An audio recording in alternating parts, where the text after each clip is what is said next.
Fortunately, we're going to lose the helpful hints from now on because we've disabled the annotations. But yeah, exactly that. So as you mentioned, there's a fracture of the superior pubic ramus towards the pubic root, and as well an inferior pubic ramus. And I've mentioned that this is a lateral compression fracture, and I'm going to go on to what that means in over the next couple of slides. In terms of helpful things to help us identify the fractures, obviously you probably didn't need to do this to demonstrate the fractures previously because they were quite obvious.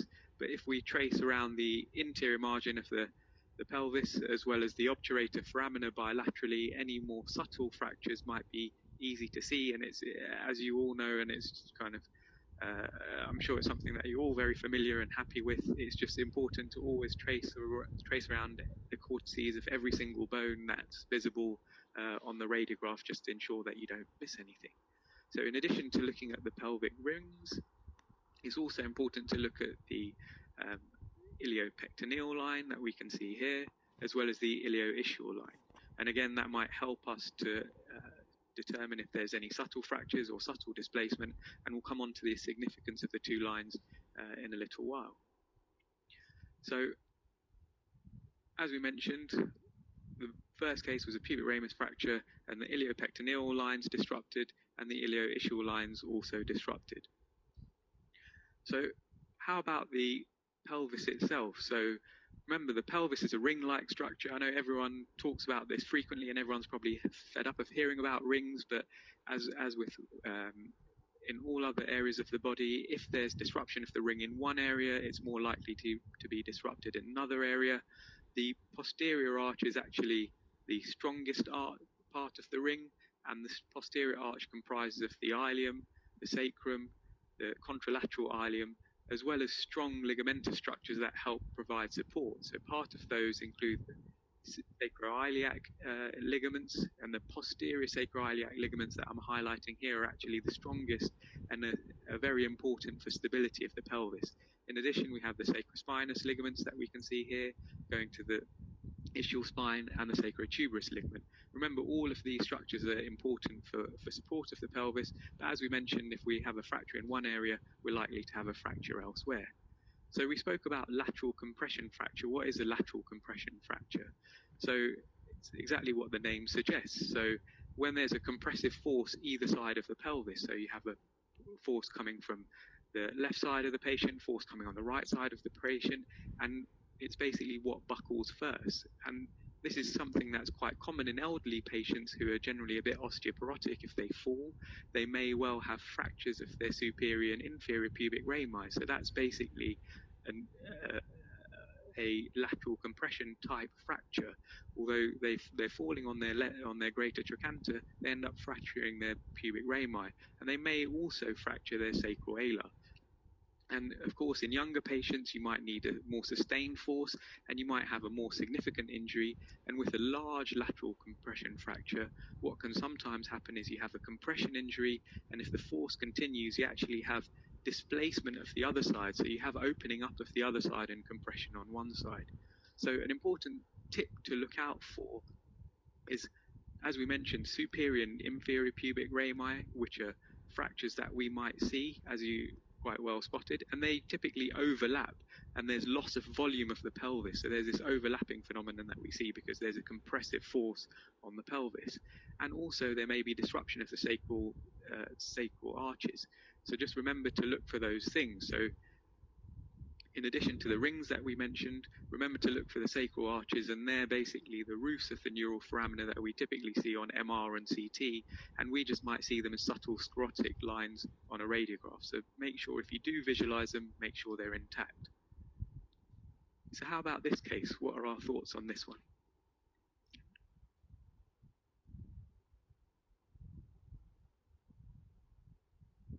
Hello? Sorry, I got unmuted. It's abnormal. There is widening of the right SI joint as well as the pubic symphysis. Perfect. So this is known as an open book injury. So There's important things to look out for. And you can see, compared to the previous fracture, this might look benign, particularly if the pubic symphysis wasn't as widely distended. It might be easy to walk past that SIJ opening up compared to the previous study, which was quite obvious. But well done, you spotted that. So further important reference points. So we mentioned it's important to look at the rings, main ring, obturator rings. It's important to look at the iliopectineal, ilioischial lines. In addition, make sure we're looking at the SIJs. The SI joints, and just in general in terms of when we're looking for erosions, when we're looking for widening, can always be challenging, just because the SI, remember the sacrum is a bit of a wedge-shaped structure. So we don't look at the joint space en face, so it can be quite tricky. So make sure you're always comparing like with like and side to side. And in addition, look for SIJs, widening of the pubic symphysis, as well as any steps in the superior or inferior margins of the pubic bodies when we're comparing side by side. So, as you mentioned, if we do that on this side, you can see there's definite asymmetry when we're using those review areas of the right compared to the left. Huge widening, and you can tell that there's a disruption within the main ring that we spoke about previously. So this is another example, and what are the main findings on this? So there is... so we've got the arrow help. Yeah, so there's widening of the pubic symphysis, so disruption there. I'm concerned about it feels like it's complete, like the whole left hemipelvis is kind of dislocated. So there's like abnormal kind of configuration of the SI joint. I don't know whether that's been dislocated anteriorly, why else it looks abnormal? So that's perfect. So you're saying it looks very abnormal in terms of it looks dislocated. Why else would you say it looks dislocated? What else is making you think that other than the spaces? It just looks closer to me than the right side. Yeah, perfect. So perfect. So this is why I wanted to put this radiograph up, just to illustrate that point. So this is something that we commonly see with open book type injuries. So because the whole hemipelvis is being pushed apart, what happens is there's an apparent enlargement of the hemipelvis, because you're seeing it, instead of seeing it at an angle, you're starting to see it en face. So the whole hemipelvis just generally looks larger, and that again is suggestive of significant disruption related to the sacroiliac joint as well as the pubic symphysis, and suggestive of an unstable injury. So perfect. So we've spoken about lateral compression fractures. Now moving on to AP compression fractures or open book injuries. As you mentioned, one of the earliest signs that you might see is diastasis of the pubic symphysis, and later on you may go on to see that there's disruption of the SIJ. And you can see that as the increases in severity, you get disruption of the stabilizing ligaments, the sacrospinous ligaments and the sacrotuberous ligaments, as well as the posterior ligament of the sacroiliac joint. Perfect. How about this study? Abnormal fracture of the left inferior superior pubic rami and disruption of the left SI joint, so all kind of compatible with a lateral compression fracture kind of injury. Yeah, anything else that you can see?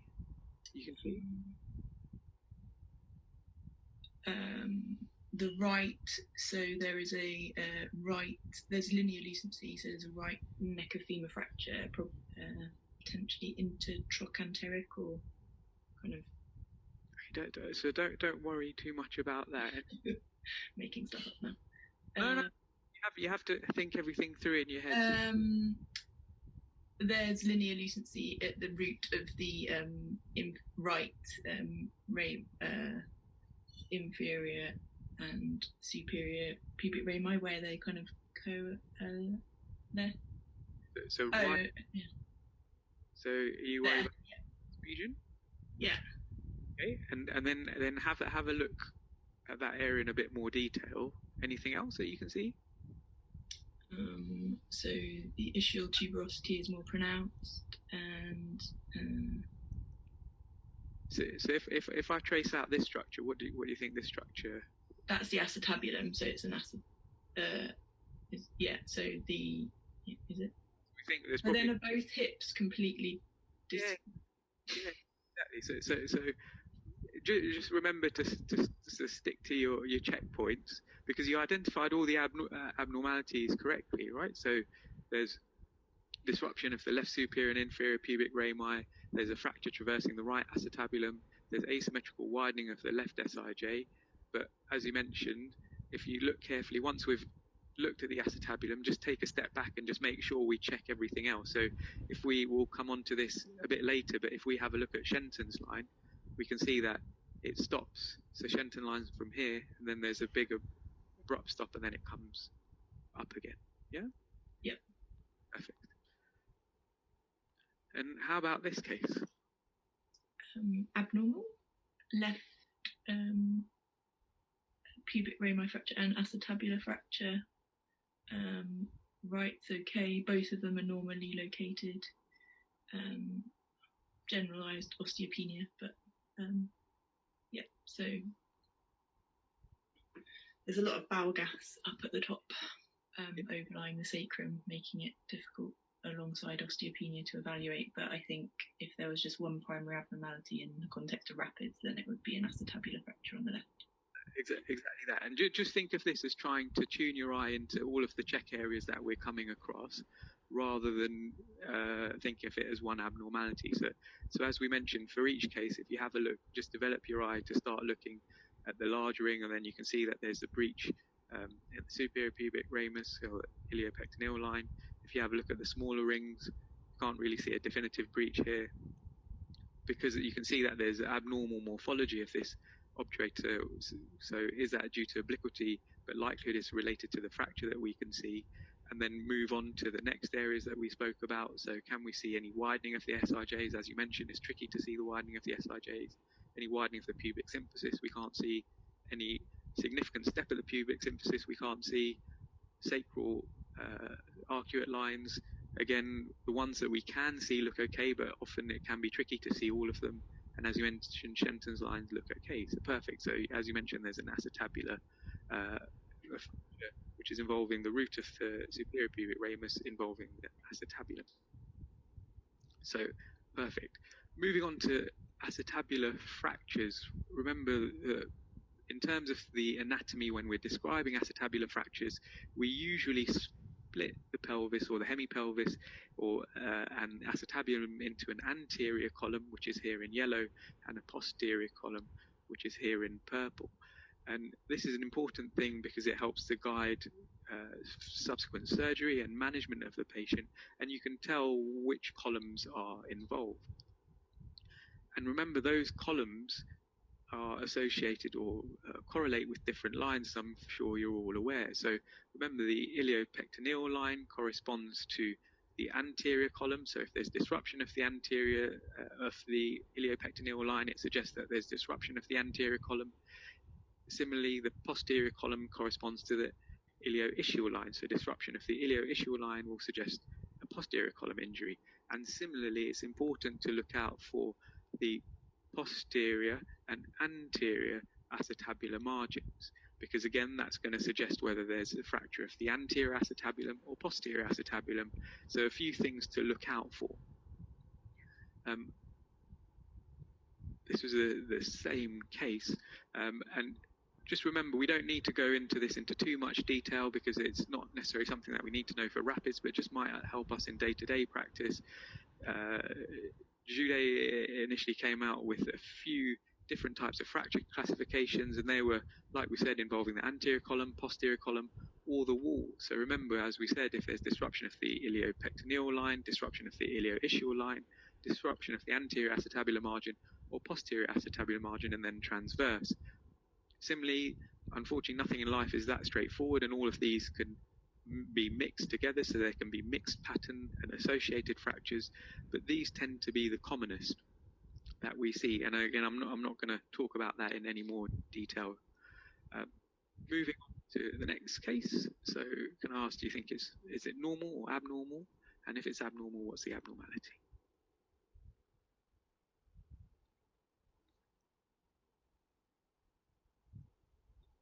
Other than background degenerative change, I think this is normal.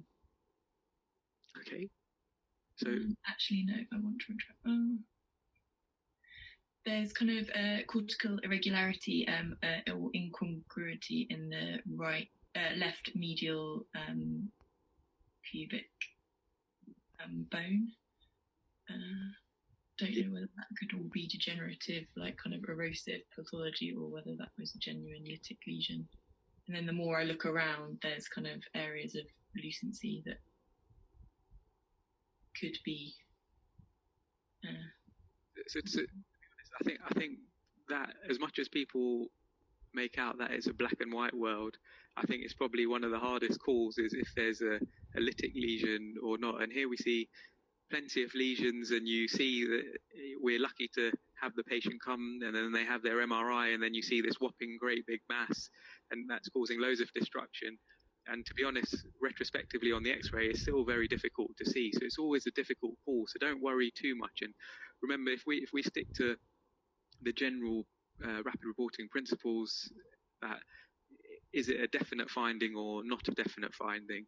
I think the fact that you weren't 100% sure probably makes it less likely.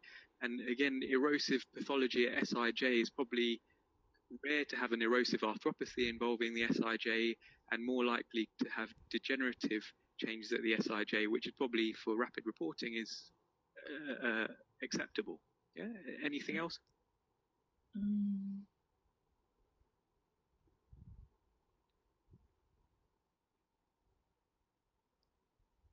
So lumbar spine's okay, no avulsion fractures, acetabular look fine, the rings are congruous.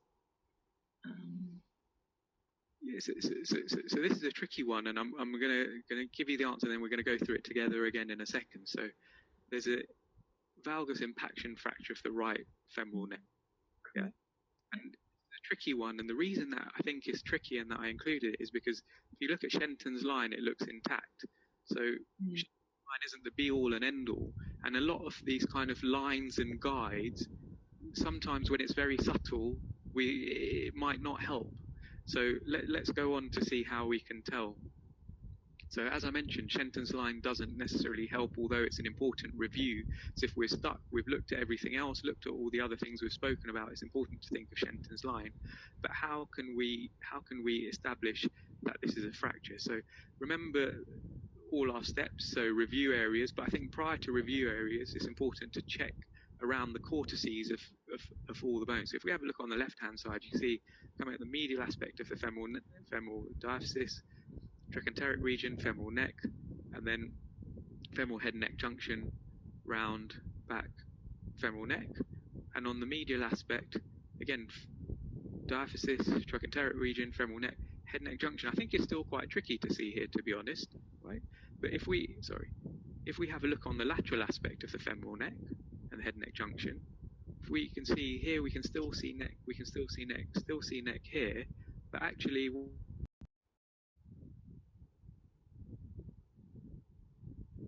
seeing laterals or evaluating them as commonly when it comes to 2B world. But just remember, if we're having a look at the femoral, same anatomy applies. Remember, this is anterior, this is posterior. This is our ischial tuberosity. So we're coming up, femoral neck, and it stops. Yeah. And then we come back here, and then we can see the head in this region. Yeah. So there's a posteriorly displaced fracture of the femoral head, and it's intracapsular. We're well within the neck, so transcervical fracture. Happy with that? Yeah. Okay. How about this case? Normal or abnormal? And if abnormal, what's the abnormality? Abnormal right neck-femur fracture. Yeah, perfect. And anything else that you might raise or worry about in terms of the type of fracture? It appears to be an intracapsular, so therefore there'd be concern about AVN, so would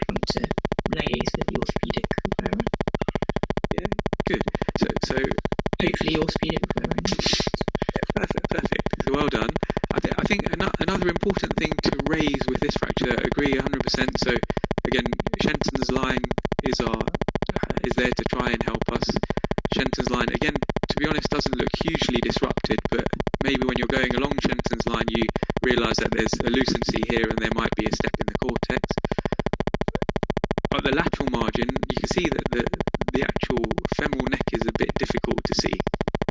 And compared to the trabecular pattern on that side, compared to the other side, I appreciate that there's increased transradiance on this side compared to the other side related to the penetration, but you might worry whether or not there's a pathological fracture. And then remember I was saying that the lytic lesions can be tricky and a bit difficult to see. I think one of the potential things that might help us is looking at the endosteal margin of bone. Yeah, so you can see typically the endosteal margin is relatively well defined, and then here there's something that's taking a little nubbin out of that lateral cortex. Yeah, so I think it's probably sensible to raise the possibility of a pathological fracture, but the diagnosis of a right-sided femoral neck fracture, intracapsular fracture, is correct. Okay. Next case. Normal or abnormal, and if so, what's the abnormality?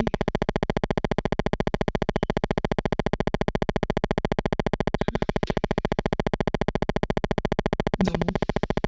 Good, well done. So you're better than me at normals. I always get super worried when anything's normal. Good. How about this case? Normal or abnormal? And if so, what's the abnormality? It's abnormal. There is kind of a bubbly lytic lesion within the femoral epiphysis and metaphysis. Okay, I think are you talking about? Yeah, they're kind of like up and extending proximally, and then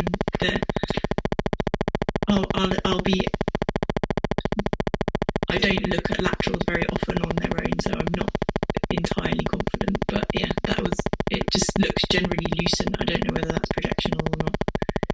So I know that. I think that's the difficulty, and I think I used to find the same thing because we rarely look at laterals by themselves, as you mentioned. So when you're looking at finding on a lateral, you usually feel a bit more confident about it when you're looking at it. Yeah. Whereas when you're presented with the lateral by itself, it always makes you doubt yourself. Yeah. But always, like I said, with rapid reporting, just make sure, is it something definite? Kind of, would you bet your house on it? No, I'm taking my house off the table. So if you see that there's lucency in this region, but there's also lucency outside. Yeah. Okay. Anything else? So we said we'll follow the bony margin. We see the greater trochanter, then we lose the greater trochanter in this region. Oh, okay. Yeah, the lesser trochanter is avulsed. Yeah, perfect. Yeah. So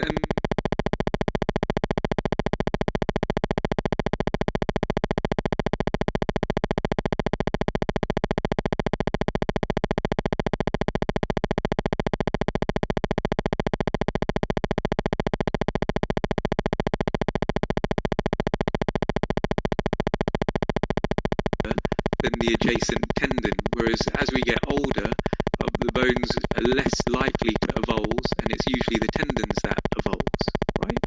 So in an older patient, what's the significance of the bone avulsing? That the underlying bone is pathological and weak. Perfect, well done. So the underlying bone's pathological.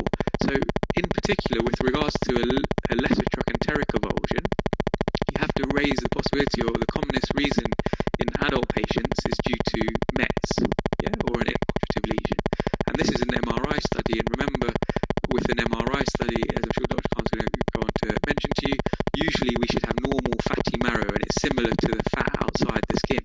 But when you look, this is the avulsed fragment of the lesser tuberosity, trochanter, and you can see here it's dark, it's similar signal to muscle. And then when you look round at the rest of the pelvis, you see actually there's a blob here that's similar to muscle. There's a blob here that's similar to muscle and correspondingly high on the stir sequences. There's a blob here and another blob here. So this is someone with METs and a lesser trochanter.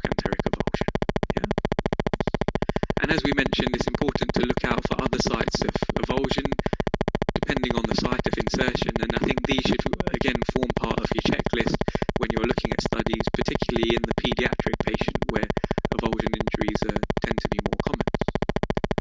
How about this case? Abnormal, right avian. Yeah, and in that age group, what would we think about? So it's an 8-year-old child. So same thing, maybe a different name, same pathological process. Perthes. Yeah, perfect. So this is a case of Perthes disease, yeah. And in terms of, just so you feel comfortable about what you're looking for, how would you describe it on the radiograph? So the right femoral epiphysis is flattened and has an irregular contour.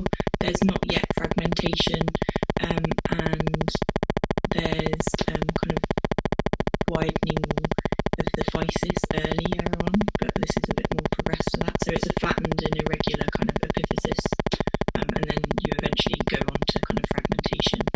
So it's kind of loss of femoral epiphyseal height, increased sclerosis. Yeah, perfect.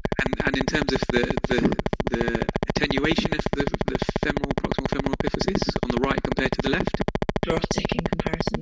It's sclerotic in comparison, and this is one I prepared earlier. So this is the same patient 3 years later. Yeah. Now, how would you describe the femoral head?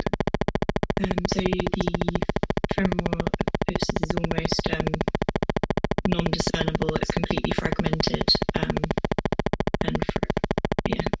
complete fragmentation and destruction of the femoral epiphysis.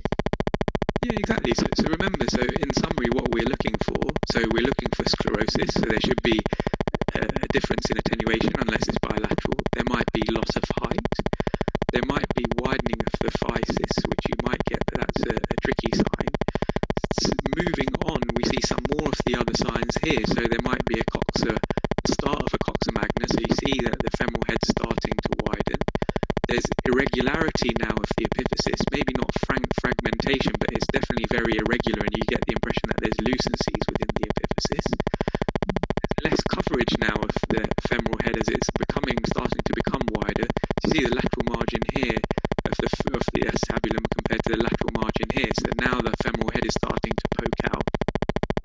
And there's lucency. I know we're saying that lucency can be tricky, but you get the impression that there's lucency which is not conforming to the physis. And remember, metaphyseal lucency or cystic change is also a sign that you can see in Perthes. Perfect. How about this case? Normal or abnormal? And if so, what's the abnormality?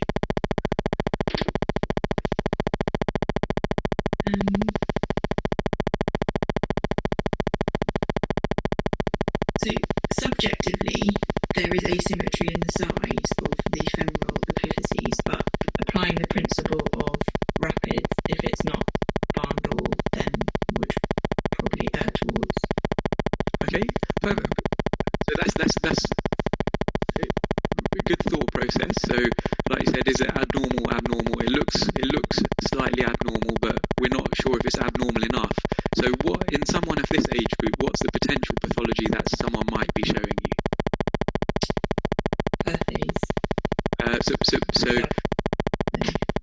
So this is a super kiddie, yeah. So if you have a look at our sorry, I had a brain moment. It's a DGH, as in that would be what you were worried about in a younger child. So DGH. Exactly. So if you have a look at the patient who has Perthes, if you have their epiphyses are relatively well developed and they've only got slender physis, yeah, and that's kind of the age group that it tends to affect. It's not a rock solid rule, but at least a guide. If we have this patient, you can see, look how wide their physis is. This is just the ossific nucleus within an unossified epiphysis. So actually, it's larger than this. So in someone in this age group where we're only seeing ossific nuclei of the femoral head, there's large gaps in the ischiopubic synchondrosis, triradiate cartilage isn't fused, and big gap, then like you said, perfect DDH is what we're thinking about. And can you remember the lines that we look for in DDH? Perkins-Hillgreners. Yeah, perfect. So can you remember which? Pronunciation might not be right. No, don't worry about that. This is the whole point. want is to go through it together and think about how to. So exactly, you mentioned the lines, and unless you've done it recently, it's always difficult to remember. So Hilgenrien's line goes across the triradiate cartilage bilaterally, yeah, and remember Perkin's line comes down at the lateral acetabular margin bilaterally, yeah, and we want the specific nuclei of the proximal femoral epiphysis to be in the inframedial, inner medial quadrant bilaterally. So this is normally located, and this is a dislocated hip. Yeah, it's a tricky one, but once if you try and map out the lines, then hopefully it might make you more confident. So even if we're just doing it with our mouse, it might be within the inferior aspect, but if you come straight down, actually it's probably a bit too far lateral. Does that make sense? Yeah. And the other thing that you can look for is the acetabular index.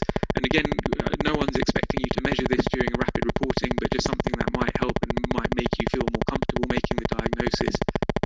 The acetabular index refers to the acetabular slope, and it's normal up to about 30 degrees in that age group. We're not measuring it here, but you can see that there's an asymmetry in terms of this angle is a lot larger and probably approaching 45 degrees compared to the other side. Yeah, so happy with that? Yep. How about this case? Abnormal left SUFI. Okay, and if, again, we're taking it outside the rapid reporting realm, so left SUFI, and then what would we do if we're looking at for a left SUFI? What else would we do? Frog leg. We do perfect. We'd do a frog leg to have a look, and then what else would we check if we're checking the left side? Want to always check the right. Exactly, perfect. And can you remember any tools to help you look to check if there's evidence of SUFI? Or lines? Sorry, I'm overboarding everybody with lines, but can you remember any lines? There's a line, so you go along the kind of superior border of the femoral neck, and it should be, it shouldn't fall below it, basically. It should touch it. So this is called Klein's line, as you mentioned, and it's drawn parallel to the femoral neck, and it should intersect part of the epiphysis. Yeah. So actually, this is probably a bit worrying on this side as well. Yeah. On the left-hand side, you can see it's a lot more marked. So this is the femoral neck, yeah, and the line, and again, the epiphysis isn't intersecting the line. Just for a practical day-to-day, they even say that more than 2 millimeters discrepancy between both sides would also indicate a slip if you're comparing a normal side to an abnormal side. And the other thing that you can look for is apparent epiphyseal height. And I know we said that this side is probably abnormal, but you can see that this epiphysis looks shorter than the epiphysis on the right. And remember that's because the epiphysis, it slips posteriorly and it slips medially. And because it's kind of slipping backwards, it's slipping out of view, so it looks like it's shorter than normal. So it's not actually reducing in height, it's just slipping, and the amount that you actually see on an AP projection reduces. And as you mentioned, you can get a frog's leg, and that might help you see it in a bit more detail if you were doing it as a Viva case. But good, well done. So briefly, checklist for the pelvis. We talked about subtle rami fractures, SIJ widening. Also, if they're widened, we need to look for any fusion at that point. Remember, also look at the pubic symphysis, avulsions, more common in the pediatric population, but also can be, as we've seen, present in the adult population. We've spoken about SUFI. We've gone on to see the change of Perthes, DDH, and just remember to use the lines, even if you're imagining them, just to help you think about them in a bit more detail. And AVN, again, in the adult population is something to think about too. Pawan, can I stop you? We are going to the next candidate, please. And we are going to candidate 1. Thanks, Dr. Khan. Raise your hand, okay? So, candidate 1 is with you, Pawan. I am muted myself. Thanks, Dr. Khan. Okay, so same approach. We're going to move down to the knee. So we're going to start with case number 1, normal or abnormal.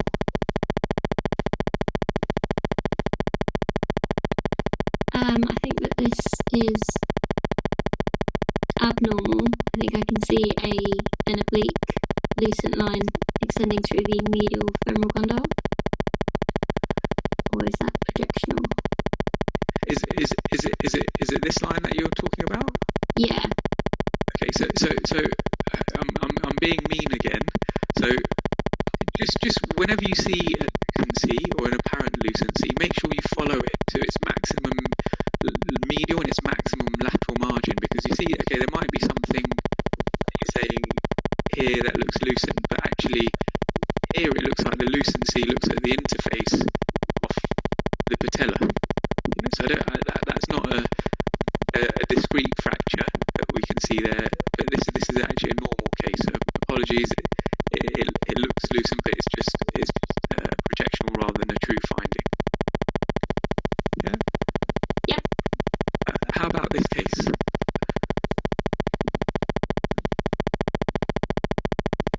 Normal or abnormal? Abnormal. I think there's a displaced fracture at the superior aspect of the patella. Yeah, good. So good in terms of we've picked up where the kind of perceived abnormality is. So as you mentioned, so you trace the patella around, you can see that there's something here, there's something else here, and something else here. So this is actually, rather than a fracture, it's a multipartite patella, and we're going to discuss a little bit more about that. But the fact that you picked it up was perfect. So remember, multipartite or bipartite patella is usually something that's seen within the superlateral quadrant of the patella. So when you see that, have a think of, is that a pattern that I'd expect to see with a patella fracture? And we'll discuss that in a second. Or could it be bipartite, multipartite? Remember, with bipartite or multipartite patella, if you put all the fragments back together, they wouldn't necessarily fit neatly. Fracture would, if it was a discrete clean fracture. So remember, if they're kind of large mineralized bits that don't necessarily fit together in the upper outer quadrant, then think about a multipartite or bipartite patella. Yeah. So that brings us on to our first review area. So as you mentioned, it's important to trace out the patella and make sure that we're not seeing any abnormalities in that region. How about this case? Normal or abnormal? And if so, what's the abnormality? So that again looks abnormal to me. Okay. There's a quite a big displaced fragment of the superior patella. Yeah. But now I'm doubting myself. Don't doubt yourself. Can you see, other than the superior aspect, can you see anything else at all?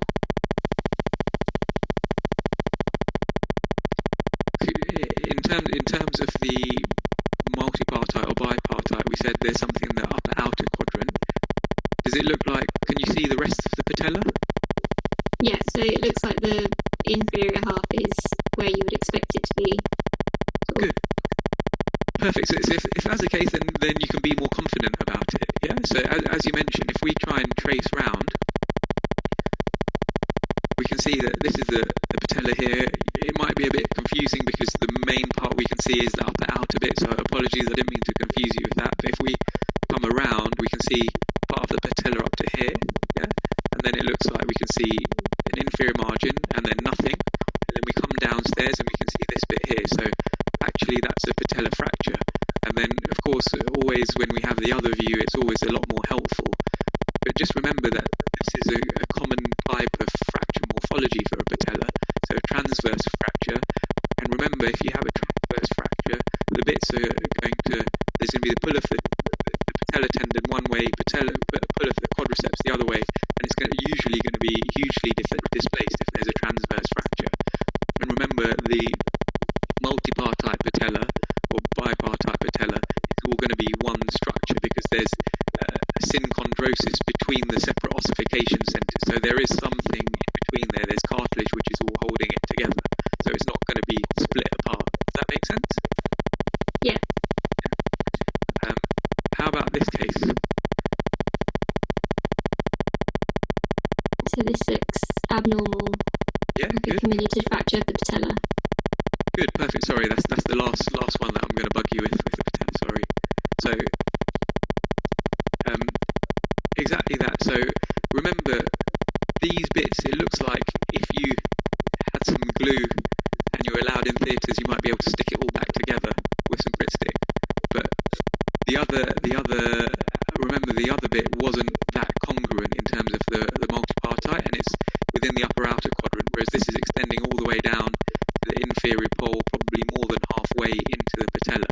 So this is a burst fracture, and that's a common morphology. So the two main morphologies we see is a burst fracture, which is often related to direct trauma, or a transverse fracture, which can either be related to trauma or eccentric loading, and then causes the patella to fracture.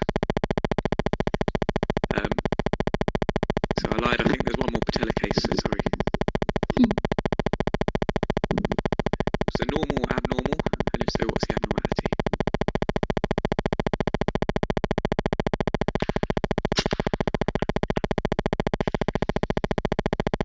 I think this is normal.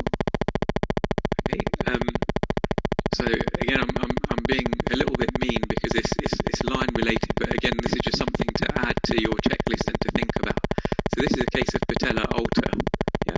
So remember, patella alta is an abnormally elevated patella relative to the tibial tuberosity, and how we check that is something called the insal-salvalti ratio. And you basically go from the superior margin of the patella to the inferior pole, and then it's the distance from the posterior aspect of the patella tendon. So this is the patella tendon, and you're going to the notch just above the tuberosity, up to the inferior pole, the posterior aspect of the tendon.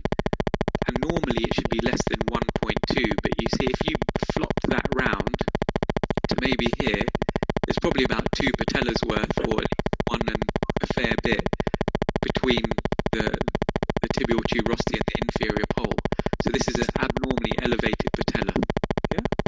And that's important because it can cause issues such as maltracking, and if you have maltracking, you might get edema in your fat pad. So this is a fat pad which should be full of fat, like the bone marrow, like the skin, so it should be dark like all of these structures, but it's lit up because of edema, because of maltracking and impingement of the fat pad in that area. Does that make sense? Yeah. Sorry, another line-related thing. I'm making a habit of that, aren't I? Sorry. How about this case? Normal or abnormal? And if abnormal, what's the abnormality?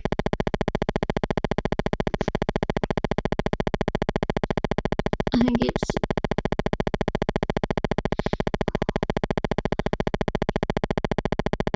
I think my gut is saying that it looks abnormal. The patella looks sort of more medial than I'd expect it to. Okay, and remember, so just a quick heads up in terms of, from a rapid reporting point of view,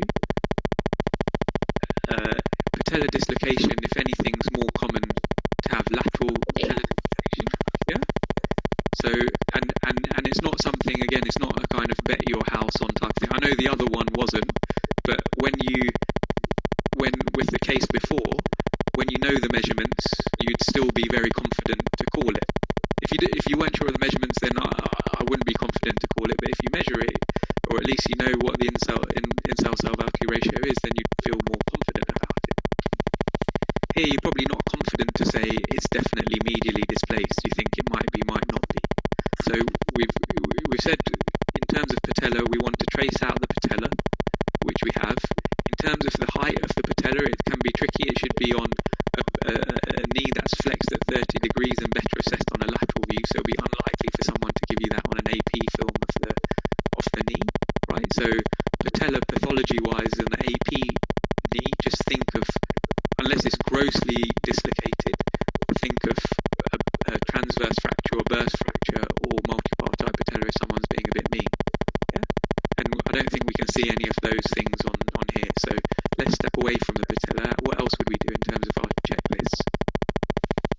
Then tracing all the cortices. Yeah, good. And if you trace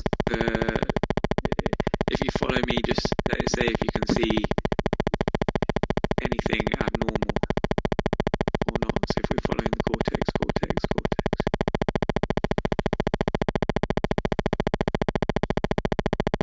So I think just there you've got the cortex is intact, but it looks a little bit more loosened Yeah, on that femoral head. and what would that suggest? So you'd be thinking there's an osteochondral defect there. Yeah, and where do we most commonly see osteochondral defects within the femur? At the femoral condyles? Yeah, so typically medial femoral condyle, right? So common position is a medial femoral condyle, laterally positioned medial femoral condyle. Yeah, so this is a subtle.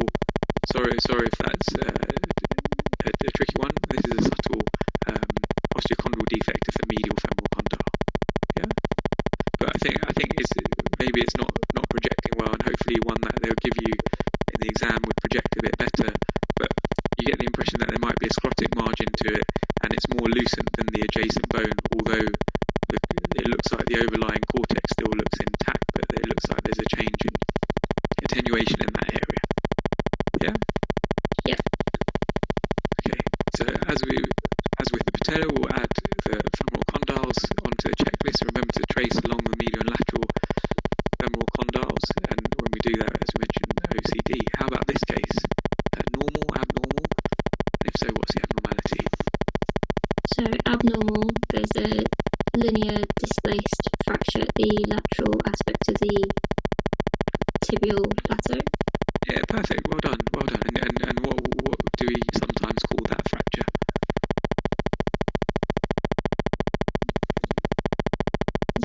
That's not a Sagon fracture. Yeah, it's a Sagon fracture. So common area of it is adjacent to the lateral tibial condyle, and it's an important review area. So remember, any area of extraosseous mineralization goes for all areas that we look at in the lower limb. You have to try and explain it, and if you can't explain it on the grounds of a normal variant, such as an accessory ossicle or a sesamoid, then you have to be worried that it's an abnormality. So good, perfect, well picked up. And remember, the Sagon fracture, there's a lot of discrepancy in the literature regarding what it's related to. So this is one paper which shows this, which is the middle third lateral capsular ligament, inserting in that region, and they say that this is responsible for a Sagon fracture. This is another paper by Resnick, who's a big name in the MSK world, and he says it's related to this. So this is the fibular collateral ligament. So fibular collateral ligament, and he says this is the anterior oblique band of the fibular collateral ligament. And then more recently, people think that it might be related to the anterolateral ligament, so a separate ligament. So not necessarily, you can see that the orientation is the same as this. Doesn't matter. The main thing, take-home point is that it's a Sagon fracture, and Sagon fracture is associated with what commonly?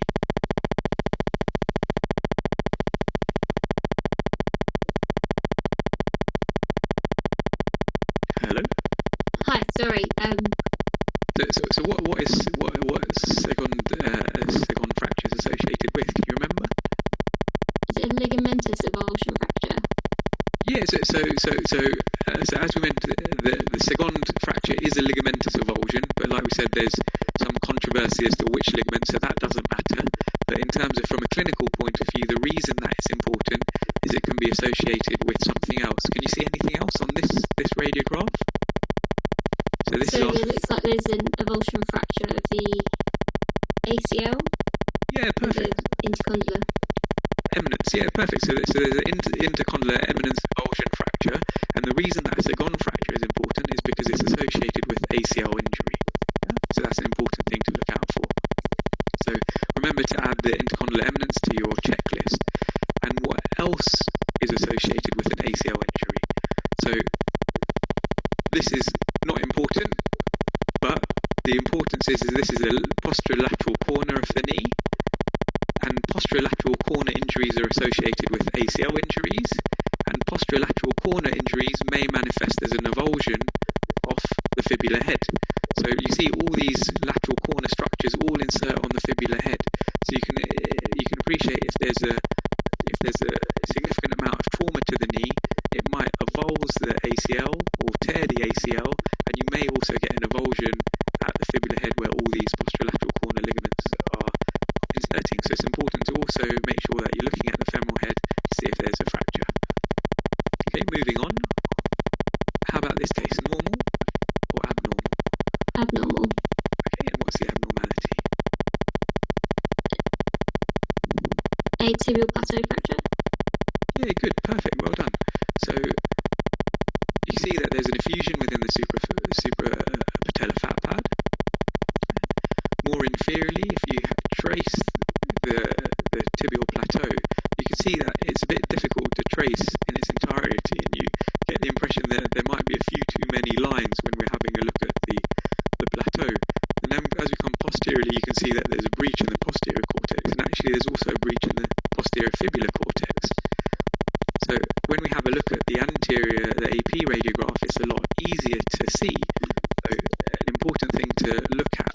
So there's a classification for tibial plateau fractures, not important, but what is the take-home point and what is important is that the main types of fracture of the tibial plateau lead to widening of the tibial plateau. So when it fractures, it's going to increase in size, and because of depression, it might cause an increase in density. So make sure you add that to your review area, have a look and make sure that the articular aspect of the tibial plateau is well defined. Make sure it's not too sclerotic or there's not an impaction injury underneath, and make sure it's not widened. So usually if we draw a line down the medial and lateral aspects of the distal femur, usually there should be only a small amount of the tibia protruding laterally to that. Of course, you don't necessarily need to do it in this case, because often when they're very large, you're going to see the plateau extending beyond that. But it's just a useful tool and useful for you to see. And we talk about a cutoff of about 6 millimeters. So remember the checklist for the knee. We've spoken about patellar fracture, Sagon fractures. We've talked about osteochondral defects, and just remember to add that into your check area. Avulsion of the intercondylar spines as an entity, and remember that can be associated for your day-to-day practice with other things like avulsion of the fibular head, as well as a Sagon fracture that we spoke about before. Tibial plateau fractures, again, classification is not important, but what is important is it tends to lead to widening of the tibial condyles and sclerosis and impaction injury, and finally lipohemarthrosis or an effusion in the suprapatellar fat pad. Dr. Khan, did you want to change over? Yes, we go to candidate 2, please, now. Thank you. Okay, candidate 2, candidate 1, thank you very much. So candidate... Hello, do you hear me? ...is ready, and over to you, Bhavan. Thanks, Dr. Khan. Hello, candidate 2. Hello. So we're going to go over a few bits in the ankle now. So this is our first case to start with. So I want to zoom. Sorry, I want to zoom this picture. Okay. There is a subtle lucency in the left distal fibula. It's like a fracture of the distal fibula, Weber B fracture. good, perfect, well done. So it's a Weber B fracture, and we're just going to add a little bit more to that. So there's different stages of fracture which aren't important for 2B, aren't important in general, but the reason that I'm telling you about this is because I want you to develop your eyes in terms of what else you might. So we can see that there's a Weber B fracture, so there's a lucency here, and you can actually see there's a lucency spiraling up, which we can also see on the lateral view. So how do we classify ankle fractures? Remember, straightforward, we can talk about Weber A, Weber B. So A is infrasyndesmotic, B is at the level of the syndesmosis, and C suprasyndesmotic. So radiology assistant, I'd recommend having a look at this website. It's a very good website, and it discusses the mechanism of these fractures very well. So remember, Weber B fracture are related to supination, or basically inversion of your foot, followed by external rotation. So what happens? So as you externally rotate your inverted foot, you're going to cause strain and stress on the antesyndesmotic ligament and cause this fracture, an oblique fracture through the lateral aspect of the distal fibula. But what else happens? As that continues, you're then going to have a posterior syndesmosis, or you might have a fracture of the posterior malleolus. Right? As we continue on, you can see that there's the foot's rotating round. You're going to be tugging on the medial ankle ligaments more, and you might avulse the medial malleolus. So a few things, like we said. The first thing, we're going to strain our anterior syndesmotic ligament, then we're going to cause an oblique fracture. Then as we keep pushing, we're going to tug on the posterior syndesmosis and fracture the posterior malleolus. Keep tugging, then we're going to pull on the medial malleolus. So having a look at that, what does that mean for this? So yes, there is a fracture, type B fracture of the distal fibula, but what else can we see? So we know as we keep tugging, is there anything else that we can now see? Candidate 2? Yes. Can we see it? I see the fracture line. Yeah, you can see the fracture line of the fibula fracture. Anything else that you can see? As with widening of the medial clear space. There's also there's widening of the medial clear space, and the way that the Weber B fracture happens, widening and disruption of the medial ligaments is the last thing to happen. So what else happens before that? Rupture the thigh. So it might have rupture of the posterior syndesmosis or a posterior fracture. And if you have a look here, there's a fracture of the posterior malleolus. So this is actually fibula going down, and this is a fracture of the posterior malleolus. So when you know the mechanism, it can help you look for other pathology. So if we're looking at this AP radiograph, we can say, yes, there's a Weber B fracture. We've got our mark, tick. And what about on a day-to-day basis? Actually, if there's widening clear space medially, we have to think, is there a fracture of the posterior malleolus, or is it ligamentous injury? And that we might be able to tell the difference between those. Happy with that? Yes. And this is the same type of thing again. So this is a Weber type B, so it's a transsyndesmotic injury. Again, we can see that there's a fracture of the posterior malleolus, and then what happens next? Next, as the foot... Exactly, as a there's a medial malleolus avulsion, and there's widening of the medial clear space. Yeah, we happy with that? Yes. How about this case? Okay, there is widening of the medial clear space. Yeah. With a fracture, reduced slicing fibula, like Weber C, and there is also a faint reduced line in the distal tibia. I would ask for lateral view. Yeah. So you've got it perfectly correct on this. So it's a Weber C. Again, don't worry about the stage, but on the lateral view, again, we can't necessarily see a posterior malleolar injury, but it gives us a better idea of the fibular fracture that you've already picked up, and you've already mentioned the fibular space. So how does a Weber type C fracture happen? So instead of the foot being supinated, in this time it's pronated, and pronated means everted. Inverted, and there's external rotation. So you're bringing the foot this way. So actually the first thing to injure when you're this way, because your foot's already everted, is you're pulling off the medial malleolus or damaging the ligaments. After that, you cause damage to the anterior syndesmosis, and then there's disruption of the interosseous membrane and the fracture. So actually the fracture's quite late on in terms of all the damage that's already happened, and then finally, as it gets super wide, you might disrupt the posterior malleolus because of a posterior syndesmotic injury. So how does that relate to our fracture that we can see? So there's widening of the clear space, as you mentioned. That's going to be the first thing that happens in this type of injury. Then there's going to be the syndesmotic and interosseous membrane injury, and you can see this is a bit wide, isn't it, here?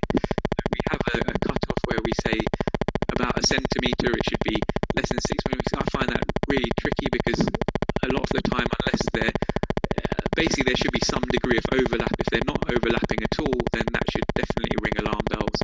And then there's a fracture here. We can't really see anything in the posterior malleolus.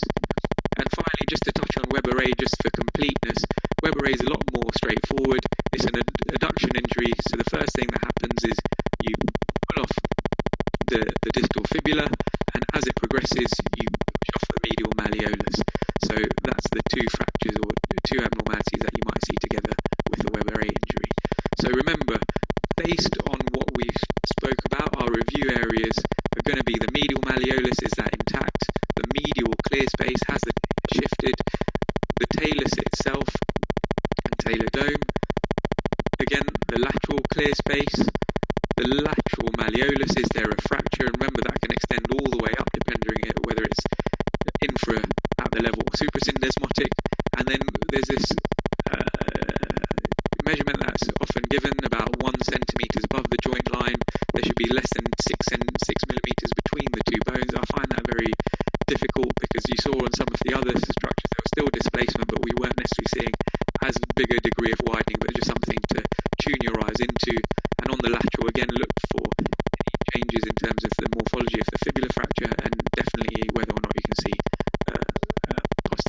Good. foot Perfect. has type type 2. Good. Well done. And if I give you the lateral, can we see anything else now? Okay, I'm zooming. I'm sorry. Can you see any other fractures now? I've given you the lateral view. Okay, it's suture has type 3. It extends in the epiphysis and upwards in the metastasis. Yeah, good, perfect. So as you mentioned, you can see there's an epiphyseal fracture line. Yeah, there's some lucency here, which we'll come back to, and there's this fracture going through the posterior aspect of the distal tibial metaphysis. So we can see that there's a fracture involving the epiphysis, the growth plate, and the metaphysis. And this is actually something that's known as a triplanar fracture, which is a common fracture that you might see with significant injury in a child. And the reason that is called a triplanar fracture is because the fracture actually traverses 3 different planes. So here you can see the fractures within the axial plane. Yeah.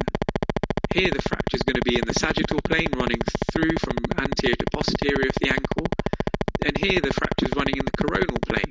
Yeah, so from front to back, this is a coronal plane. So it's 3 different planes, and it's known as a triplanar fracture, and something that you might see in terms of peds. But in terms of from a rapid reporting point, the main thing to pick up is that there's a fracture of the distal tibial epiphysis. Done perfectly. How about this case? Normal or abnormal? And if it's abnormal, what's the abnormality? Abnormal with an osteochondral defect and the medial aspect of the cedar. Perfect. Excellent. So remember, that's an important area to add to your checklist. So we've spoken about other areas. Remember, always look for osteochondral defects. They can either be anterolateral or they can be posteromedial, are the 2 most common locations. But just think about that when you're looking at radiograph, common thing for rapid reporting. Perfect. How about this case? Normal or abnormal? Okay, as for me, it looks normal. Checking the calcaneus for stress fracture and the base of the epiphysis dorsal for fracture. I couldn't see. Oh, is the tailor bit? Sorry, I can't hear you that brilliantly. What were your thoughts? Was it normal or abnormal? Normal. Normal. Good, perfect, well done. So it's a normal radiograph. Remember, it's important to... Hey, Dr. Khan? Please continue with this film and then I'll take over. Yeah, sure. So remember, as you mentioned, a normal radiograph, we're going to just show you a calcaneal fracture, just to show you what you should potentially look for. A lot of the time, these large calcaneal fractures are very obvious to see. They're not too tricky, and sometimes they're known as burglar fractures, lover fractures, things like that, because they say they can occur when you jump out of a window. And the important thing to look for is Bowler's angle, but remember, to get significant flattening in the Bowler's angle suggests a significant fracture, which you could probably visibly see without needing to measure the angles. But just for completeness sake, remember you're going from the posterior superior aspect of the calcaneum, and then you're going into the posterior facet of the calcaneum and straight up. And the same thing from the posterior facet straight down to the anterior process. And of course, with our fracture, that's the angle significantly reduced. Normal is 20 to 40 degrees, but it's significantly reduced in this case. But as I mentioned, we don't necessarily need to draw the angles to see that, but just something that might help you as a tool. Right, Bhavan, we will take a 5-minute break here, and after the break, it will be candidate 3. Thank you very much, candidate 2. Thank you very much.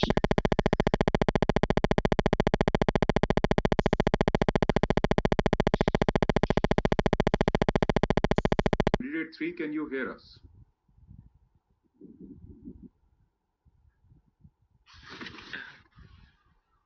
Yes. Hello, can you hear me? Oh, hi, candidate 3.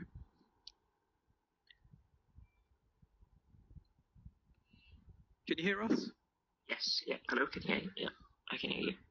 Perfect. So we'll just move on now. So as we mentioned, we just briefly discussed Bowler's angle. In terms of the review areas that we need to talk about, we've already spoken within the calcaneum about the angles. We said the angle may or may not help, but just a useful tool nonetheless. Another important thing to look for is the anterior process of the calcaneum, particularly because it's an area that, as there's osseous overlap, it's easy to walk past. So just remember to look for that. And here's an example of a fracture. It's been a while working here since I've seen one, so apologies for putting one on from the net. So checklist for the ankle, as we mentioned. Remember the fibula, especially if it's a lateral view, sometimes might be take a good second check to make sure we've excluded any fractures. Talar dome, in particularly osteochondral defects, are important to look for. Talar neck, again, on a lateral radiograph is very important to trace out the talar neck. Base of the fifth metatarsal is particularly important on an ankle radiograph because sometimes, you know, your eyes are drawn towards the main joint, so make sure we're looking around, tracing around every single bone. Dislocations of the tarsus, but again, that's hopefully should be quite evident because it shouldn't be too subtle a finding. Widening of the joint, like we said, the medial lateral clear space, the Salter-Harris fracture was well picked up by our previous candidate, and again, calcaneal fractures. So I'm going to move on to the last section, which is the midfoot and forefoot. And we'll start with this case, normal or abnormal, candidate 3. What do you think? So on a quick glance, don't see any fracture or malalignment, so let's say normal. Okay, so if we haven't had a look, so remember this is a actually cuboid. Sorry, it's just the perfect. So remember this is a irregularity. You think he's waiting for me to give him an answer? I can't see anything obvious. Let me just give him an answer to shut him up and move him along. So just remember, don't worry. Take your time and have a look. Cuboid fracture is perfect. Well done. So there's a fracture of the cuboid. There's another fracture. Remember, calcaneo cuboid ligament inserts in that region, so a common site of an avulsion injury. So something to look for. And remember your checklist that you have. As part of that, remember, if you don't see anything, just make sure you've traced through every single bone, because if you trace through, it's an easy find. On a glance, if we're reporting it quickly with time pressure, it's very difficult. But if you're tracing through, it's a lot easier to see. Good, well done. How about this case, normal or abnormal? And if so, what's the abnormality? So there's a bone fragment adjacent to the base of second metatarsal. And yeah, on the other view, there's an obvious fracture, a comminuted fracture. So, there's malalignment of the midfoot, so Lisfranc fracture dislocation. Good, perfect, well done, well picked up. So Lisfranc fracture dislocations can be quite tricky to pick up unless you're looking for them. So you did the right thing. You saw the fracture, and then you looked for the malalignment and picked up the malalignment very well. Remember, there's numerous amount of ligaments which we don't necessarily need to know too much about. There's intermetatarsal ligaments that hold all the metatarsals together, and then there's this Lisfranc ligament which extends from the medial cuneiform to the second metatarsal. So potentially, if there's an avulsion injury, so for example, this part of bone stayed together, but the other bits can then shift. So if there's a fracture in that region, the rest of the forefoot can shift laterally, and that can happen if there's significant disruption of the tarsometatarsal ligaments. So that can all shift that way. Similarly, if there's disruption of the first tarsometatarsal ligament, there may also be shift of the proximal the first metatarsal along the same way, or along the contralateral direction. So just an important thing to be aware of and keep in your armory when you're looking at radiographs. And as you mentioned, alignment's very important to look for. So the alignment that we talk about to help us determine whether or not there's a Lisfranc fracture dislocation is to look along the medial aspect of the middle cuneiform, and the medial aspect of the second metatarsal, and we're looking for continuity or a smooth line between the two and not a big step as we saw in our case. And then on our oblique radiograph, we want to do the same thing between the lateral cuneiform and the medial margin of the third metatarsal. I know most of you are very comfortable with that, but just a reminder. How about this case, normal or abnormal? And if so, what's the abnormality? So abnormal, there's a fracture at the base of the fifth metatarsal. That was very rapid reporting. Good, perfect, well done. It's a fracture base of the fifth metatarsal. And remember, the fifth metatarsal is the insertion for the peroneus brevis, as well as the lateral cord of the plantar fascia. So both these things insert on the tibial tuberosity and are potential structures that can pull quite forcefully on the tibial tuberosity and result in that avulsion fracture. How about this case, normal or abnormal? And if so, what's the abnormality? So it's a skeletally immature patient. There's an apophysis, but there's also this horizontal lucency traversing the base of the fifth metatarsal. So I'd say abnormal for the fracture there. Good, perfect. I tried to be mean and trick you, but you weren't having it. Well done. So exactly that. So remember, as you mentioned, there's a lucency here, and that's this specific focus is longitudinally oriented. There's also this transverse lucency along the base of the fifth. So this is a fracture, and remember, the apophysis is usually along the long axis of the bone, and the fracture is along the transverse axis, along the short axis of the bone. And it's important not to be confused for the two, and sometimes the two might coexist, right? So just keep your eye out for that, and don't be tricked. Like candidate number 3 is very sensible. Good. And remember, when you add that to your review area, it's important, as I mentioned previously, to add it to the ankle review area, because I think it's commonly an area that we might miss out. So it's important to make sure we're looking at that region. Okay, next case. Normal or abnormal? If so, what's the abnormality?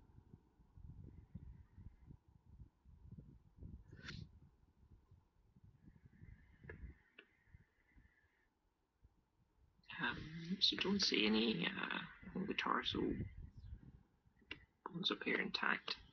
Don't see any malalignment at the midfoot. Just looking at the metatarsals, they again appear intact. I'm wondering whether there's some periosteal reaction along the shaft of the third metatarsal, along its medial aspect. But I think that's kind of within normal limits. I think, yeah, I'm not seeing any fracture. Good. So you're saying it's normal. Yeah. Good. Well, yeah, all my attempts to try and trick you, you're not having any of them. Good. Well done. Well done. Next case. I think we're coming towards a tail end now. So. Right. So the abnormality.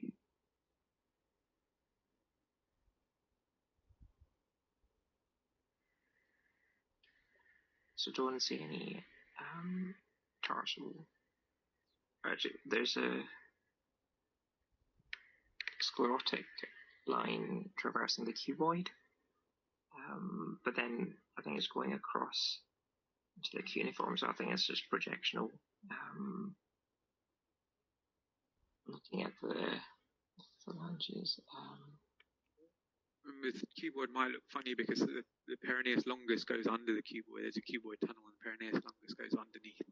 So sometimes you might have this type of tubular looking thing related to the I don't see any fracture.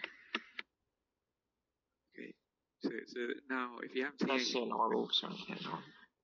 So if you haven't seen any fracture, just trace out everything for me. So what are your review areas for oblique radiograph?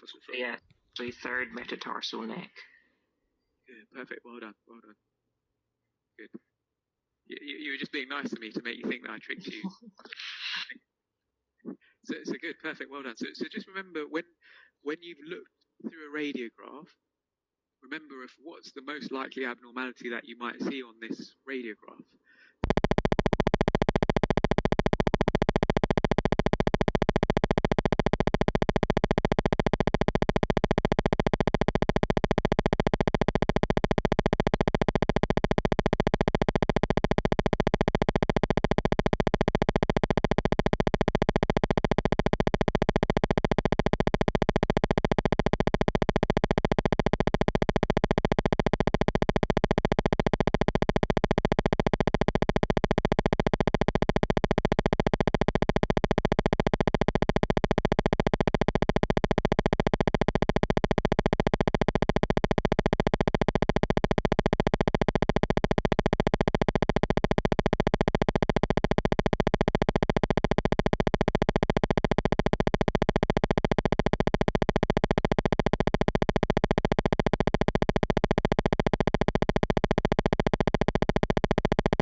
just to let them listen, we are going to just give you 30 seconds. In the exam, it's going to be 60 seconds, but we are doing it intentionally. So 30 seconds per fill.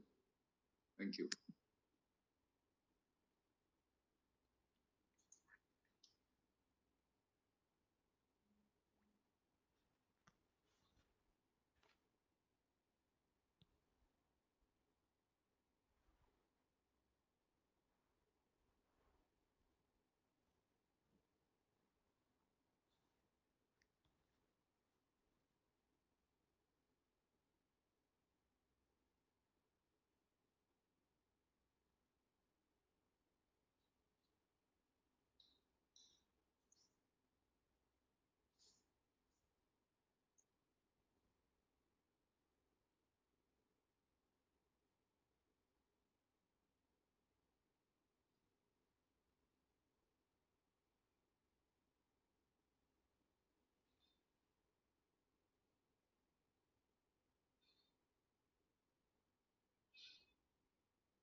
Sorry, I think the image which was projecting was smaller in size. So Bhavan is going to redo the PowerPoint. Let's see if it projects adequately. So bear with us. We will restart actually.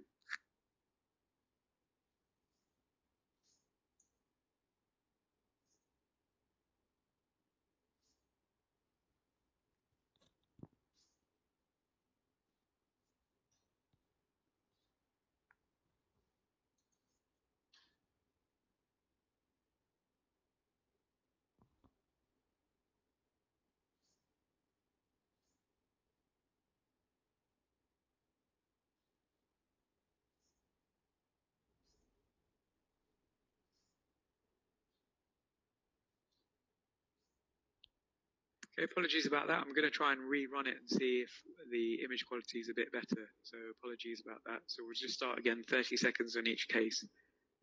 Apologies for that.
Hello again, everyone.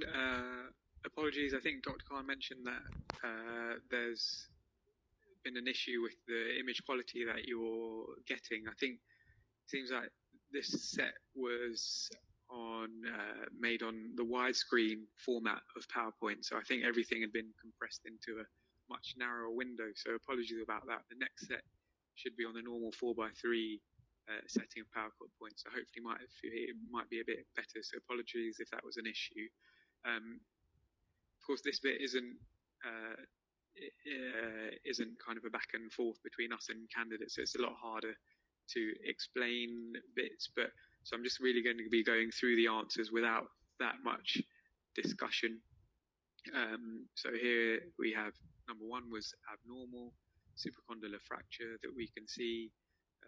Anterior humeral line doesn't pass through the middle third of the capitellum, or there's not a third anterior to the to anterior humeral line, and there's a posterior elevated fat pad. Case 2 was normal, so hopefully not too controversial. Case 3 was abnormal, and you can see that there's increased distance. The atlanto-dens distance has increased, so atlantoaxial subluxation. So hopefully we were able to pick that up. Case 4 was also abnormal, so you can see that there's fusion of the sacroiliac joint, and if you look closely at the spine, there are also syndesmophytes, so symmetrical syndesmophytes that we can see. So this is a case of ankylosing spondylitis with fusion of the SIJs and new bone formation and fusion across the spine. Another useful tip is if you have a look at the tilt of the pelvis looks slightly abnormal, and that would fit with someone who's starting to fuse and holding their pelvis at an abnormal angle. So this was a normal radiograph. Hopefully we are happy with that. So this is abnormal, and there's a subtle fracture of the base of the fifth, and as you can see, it's very difficult to appreciate on the left, but on the right we can see that that's convincing, and we can be quite definite that that's an abnormality. Again, apologies if the size is difficult to see that. This is another abnormal case, and there's a osteochondral defect, the lateral aspect of the talar dome. So this is an abnormal radiograph, and there's a hiatus hernia, so a retrocardiac density that we can see. Moving on to case number 9. This is abnormal, and hopefully you're able to see that there's a fracture of the distal radius with dorsal angulation of the dorsal margin of the radius. This was a normal radiograph of the thumb. Case 11 was abnormal. I'm assuming that this was probably very tricky to see given the penetration, but there's this area of linear sclerosis in the left femoral neck. Apologies if that wasn't well seen. Here, this is what we discussed in our talk, so always keep your eye out for the feet, and if your eyes are straying elsewhere, make sure you're looking for a definite abnormality. This was a normal radiograph. This was an abnormal radiograph. And again, there's fusion across the SIJs. It's a different patient, but again, you can see that there's a patient's holding their pelvis at an abnormal angle. This is an abnormal radiograph. So this is tricky, and I'm not sure if you would be able to pick it up on PowerPoint and not on DICOM, but there's an avulsion of the tibial in spinous eminence. And you can see here that it's overlapping over the tibial condyle, and we can't actually see it projecting inferiorly to where it's supposed to be. This was a normal radiograph. Sorry, I went through that quickly. So this is a normal pediatric pelvis. This is an abnormal radiograph, and we can see that there's a small avulsive injury at the medial aspect the base of the proximal phalanx of the great toe. This was a normal radiograph. This was abnormal radiograph. So there's mineralization at the insertion of the greater tuberosity, so near the insertion of the supraspinatus insertion. Here's a normal radiograph of the thoracic spine. This is another abnormal radiograph, so subtle finding but definite depending on how well it's visualized on your screen. So again, if you're coming around and tracing around the cortex, there's a definite lucency between the tuft of the phalanx and the shaft of the phalanx, so remember to keep your eye out for that. Again, apologies if it didn't project well. So abnormal radiograph, and there's a linear transversely oriented fracture of the distal tibial diaphysis. This is a normal radiograph. It's slightly underpenetrated, which makes the lungs look a bit busy, but it's a normal radiograph. This is an abnormal radiograph. Remember from Dr. Tare's talks, we can see the condyle of the left mandible, instead of sitting up here, is sitting here. So there's some asymmetry of the mandibular condyle. So here on the right, and as we're coming up on the left, can't really see anything clearly, and there's increased density projected over the maxillary sinus. This is a normal pelvic radiograph. This is an abnormal radiograph. Again, this is a subtle fracture. I think if it's zoomed up, it's a definite finding, but apologies if you weren't able to see that on your home monitors properly. So here's abnormal transverse colon. So you can see there's thumb printing, suggestive mucosal edema. So I'm sure that hopefully you've covered that in the GIT sessions with Dr. Khan. It's an abnormal radiograph. So again, there's a definite abnormality and a fracture of the dorsal aspect of the base of the proximal phalanx of the thumb. And the final radiograph was a normal lumbar spine. Okay, so I'm just going to load up the next set. Like I said, hopefully the appearances will be a bit better compared to the first packet. And apologies again if you're not seeing it clearly or in a great deal of detail at home. I think it's one of the limitations of doing it in this way, but hopefully you're getting to check your checklists and just seeing more cases. Okay, I'm just about to start. So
Hi everyone, hopefully you can hear me now. So we're just going to go through the answers for the second packet.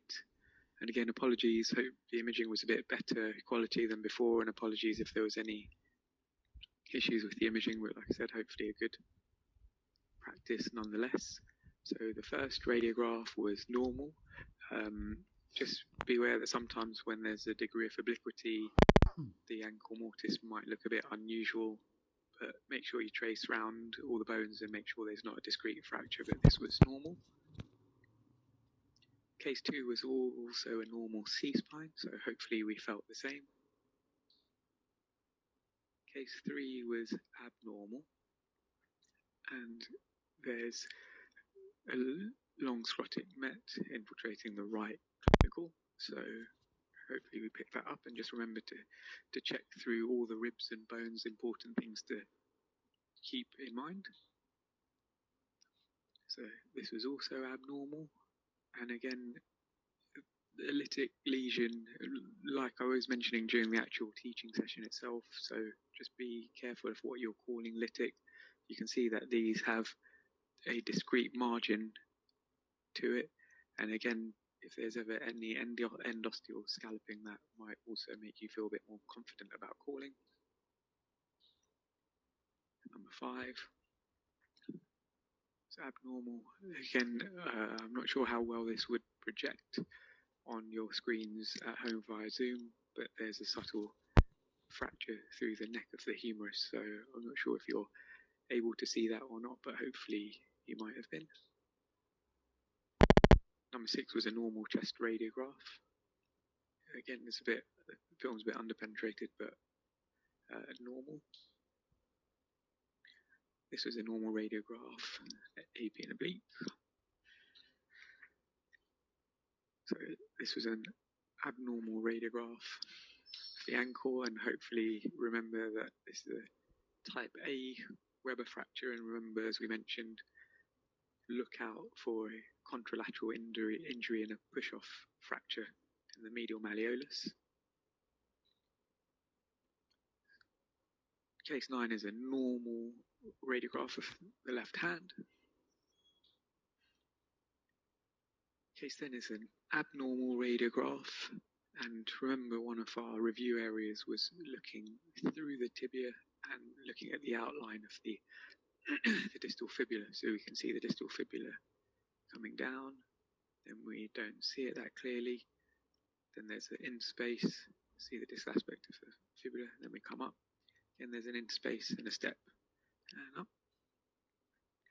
There's a normal horizontal beam lateral radiograph of the left knee, normal radiograph of the left shoulder.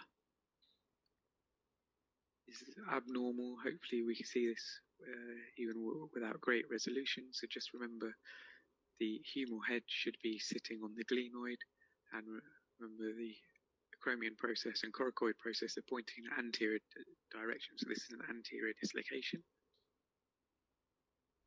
It's an abnormal radiograph.